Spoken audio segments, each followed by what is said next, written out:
हरिद्वार में जन सामान्य मंच की बैठक में उस समय विवाद हो गया जब काली सेना के परम अध्यक्ष स्वामी आनंद स्वरूप ने संविधान निर्माता डॉक्टर भीमराव अंबेडकर को लेकर विवादित टिप्पणी की। उन्होंने सभा को संबोधित करते हुए कहा है कि संविधान के असली निर्माता BN राव हैं, न कि अंबेडकर। बैठक की अध्यक्षता IPS अधिकारी जुगल किशोर तिवारी ने की है, जिसमें देश भर के सामाजिक कार्यकर्ता और विचारक शामिल हुए हैं। हालांकि बैठक को सामाजिक समरसता और संवैधानिक मूल्यों को मजबूत करने की दिशा में एक महत्वपूर्ण पहल बताया गया है।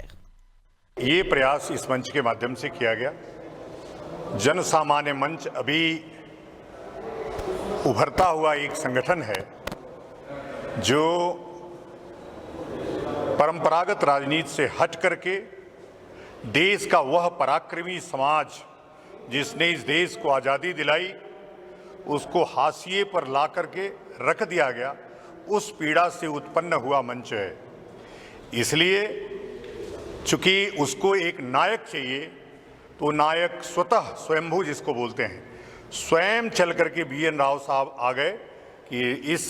जन सामान्य मंच का नेतृत्व मैं करूंगा और मैं ही असली संविधान निर्माता हूं।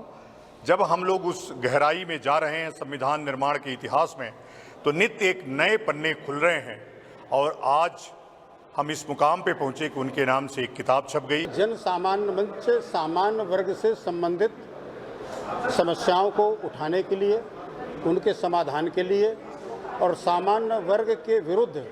जिस तरह की साजिशें चल रही हैं और जिस तरह के विगत में कुछ नियम कानून बनाए गए हैं जो सामान्य वर्ग के स्वाभिमान को समाप्त कर रहे हैं, उनके रोजगार को प्रभावित कर रहे हैं और उनके जीवन को संकट में डाल रहे हैं, ऐसे सभी प्रावधानों के विरुद्ध